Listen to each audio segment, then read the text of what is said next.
அம்மா மக்கள் முன்னேற்ற கழகத்தினுடைய புதிய அலுவலகமானது இன்று அடையாறில் திறக்கப்பட்டிருக்கிறது. ஜெயலலிதாவின் பிறந்த நாள் நாளை கொண்டாடப்படும் நிலையில் அதற்கு முன்பாக அவர் பெயரை தாங்கியிருக்கும் கட்சி அலுவலகமுக்கு இன்று திறப்பு விழா. இது குறித்து நம்மிடையே பேசுவதற்காகவும் தற்போது தமிழக அரசியல் குறித்து பேசுவதற்காகவும் அக்கட்சியின் பொதுச் செயலாளர் டிடிவி தினகரன் அவர்கள் இருக்கிறார். ஒட்டுமொத்தமாக தமிழக அரசியலை ரொம்ப தொடர்ச்சியாக நீங்கள் கவனிச்சுட்டே வருவீங்க.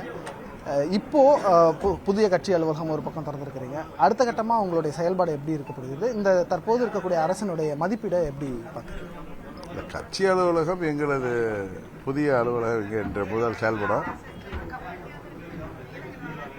இன்றைக்கு தமிழ்நாட்டில் ஆளுகின்ற திமுக தேர்தல் வாக்குறுதிகளில் எனக்கு தெரிஞ்ச 90% நிறைவேற்ற முடியாமல் மக்களை ஏமாற்றி வருவதை திசை திருப்புகின்ற விதமாக மீண்டும் ஒரு மொழி போர் அப்படின்லாம் கதவை விட்டுட்டு தெரிகிறார் திரு ஸ்டாலின் அவர்கள்.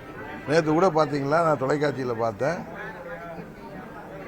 2000 கோடி இல்லை 10,000 கோடி தந்தாலும்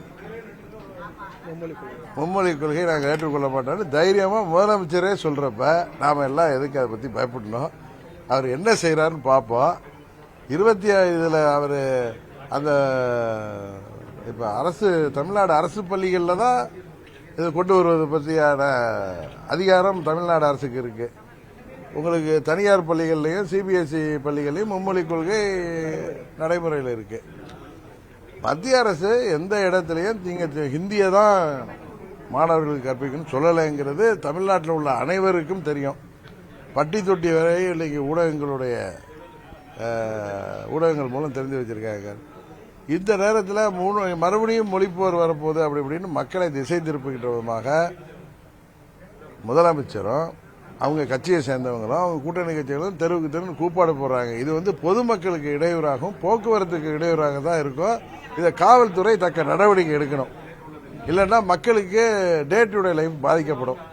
ஏன்னா இந்த ஆட்சியில் அவலங்களை குறிப்பாக பார்த்தீங்கன்னா டெய்லி பள்ளி குழந்தைகள் முதல் பெண்களுக்கு பாதுகாப்பற்ற சூழ்நிலை இன்னைக்கு வன்கொடுமைகள் நிகழுது.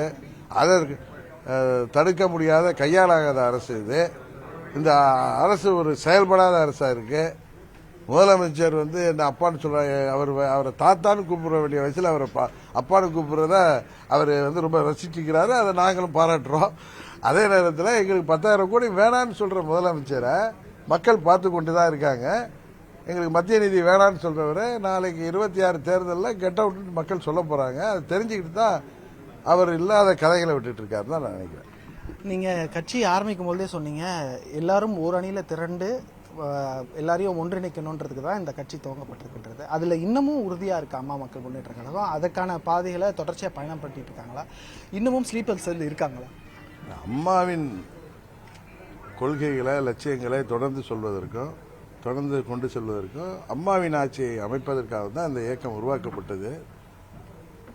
இன்றைக்கு காலம் கணிந்து வருகிறது. ஏன்னா அம்மாவின் தொண்டர்கள் இரட்டை இலையும் கட்சியின் பெயரும் ஆட்சி அங்கே இருந்ததுனால தங்களை தாங்களே ஏமாற்றிக் கொண்டு அங்கே இருந்தவர்களும் இன்றைக்கு இரட்டை இலை பலவீனப்பட்டு பழனிசாமி என்கிற தனிநபர் சுயநலத்தால, பதவி வெறியால, பணத்திமிரினால திமுகவுக்கு தொடர்ந்து தேர்தல்களில் இரட்டை இலை மறைமுகமாக உதவுவதற்கு, அவர் தன்னை காப்பாற்றிக் கொள்வதற்கு, தன்னை காப்பாற்றிக் கொள்ள கேடயமாக கட்சியை சுயநலத்தில் பயன்படுத்துகிறாருங்கிறத இன்றைக்கு அங்கு உள்ள தொண்டர்கள் எல்லாம் உணர்ந்து வருவது வெளிப்படையாக தெரியுது. அதனாலதான் என்ன நீங்க கேள்விகளை தொடர்த்திக்கிட்டே இருக்கீங்க. அதனால இயற்கையாகவே அம்மாவின் தொண்டர்கள் ஓரணியில் இணைகின்ற, அணியில் திரள்கின்ற காலம் நெருங்கிவிட்டது. அங்கு உள்ள நிர்வாகிகளும் தொண்டர்களும் இதை உணரவில்லை என்றால் தொடர்ந்து பழனிசாமிகிட்ட பணபலமும் இரட்டையிலும் இருக்கின்ற தாங்களே ஏமாற்றிக் கொண்டார்கள்னா 26 தேர்தலுக்கு பிறகு பழனிசாமி அம்மாவின் கட்சிக்கு, புரட்சித் தலைவர் ஆரம்பித்த கட்சிக்கு மூடு விழா நடத்தி விடுவார்னு நான் சொல்லிட்டு இருக்கிறது இப்ப உண்மையாயிட்டு வருது. அதை உணர்ந்துட்டு இருக்காங்க. அதனால அம்மாவின் தொண்டர்கள் அனைவரும் ஓரணியில் திரள்வோம். இதுல வித் ஆர் வித்தவுட் பழனிசாமிங்கிறது தான் என்ன ஆகுங்கிறது கேள்விக்குறி. ஆனா உறுதியாக 26 தேர்தலில் அம்மாவின் தொண்டர்கள் அனைவரும் ஓரணியில் திரள்வோம். இப்போ ஒரு மடல் எழுதியிருக்காரு எடப்பாடி பழனிசாமி அதிமுக தொண்டர்களுக்கு. ஓனாயும் ஆட்டுக்குட்டியும் ஒன்றாக இருக்க முடியுமா, கலைகளும் பயிர்களும் சேர்ந்து வளர முடியுமா அப்படின்னு அடுக்கடுக்கா வந்து நீங்க சொல்வதெல்லாம் என் காதுக்கு கேட்குது. முடியாது முடியாது அப்படின்றாரு. எப்படி பாருங்க? அதாவது ஓனாய் எப்படிதானே சொல்லும். அம்மாவின் தொண்டர்கள்ங்கிற பயிருக்கு இடையில முளைத்த கலை யாருன்னு மக்களுக்கு தெரியும். இன்னொன்று, துரோகத்திற்கு பெயர் பெற்றவர் பழனிசாமி.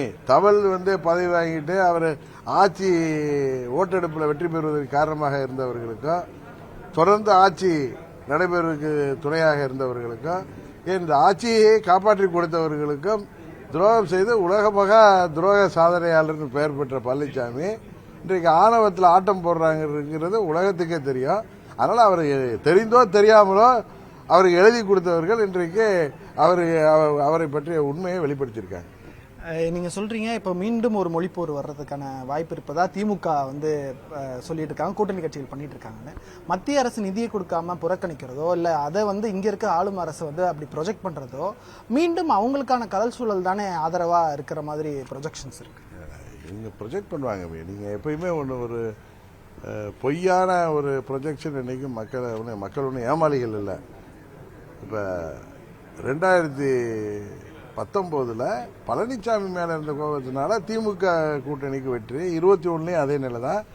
24 நாங்கள் தேசிய ஜனநாயக கூட்டணி பெற வேண்டிய வெற்றியை பழனிசாமி மறைமுகமாக சுயநலத்தால தான் மீது வழக்குகள் வந்து கூடாதுங்கிற பயத்தினால திமுகவுக்கு உதவி செய்கின்றவருமாக மறைமுகமாக ஒரு கூட்டணி அமைத்து அந்த கூட்டணிக்கு திமுக வெற்றி பெறுவதற்காக இரட்டை இலையில கேண்டிடேட் நிறுத்தினார். அதனால மீண்டும் 26 அந்த நிலை திரும்பாது. அம்மாவின் தொண்டர்கள் எல்லாம் விழித்துக் கொள்வார்கள். இன்னும் சொல்ல போனா தமிழ்நாட்டு மக்கள் இந்த 4 ஆண்டுகள் இந்த திமுக ஆட்சி தங்களை எப்படியெல்லாம் ஏமாற்றி வருகிறது. மாணவர்களுக்கு கல்வி கடன் ரத்து செய்வாங்க, இளைஞர்களுக்கு வேலை வாய்ப்பை உருவாக்கி தருவாங்க, விவசாயிகளுக்கான கடன்கள் நகை கடன்கள்லாம் நீக்குவாங்க. இன்னும் அதுபோல அரசு ஊழியர்கள், ஆசிரியர்கள்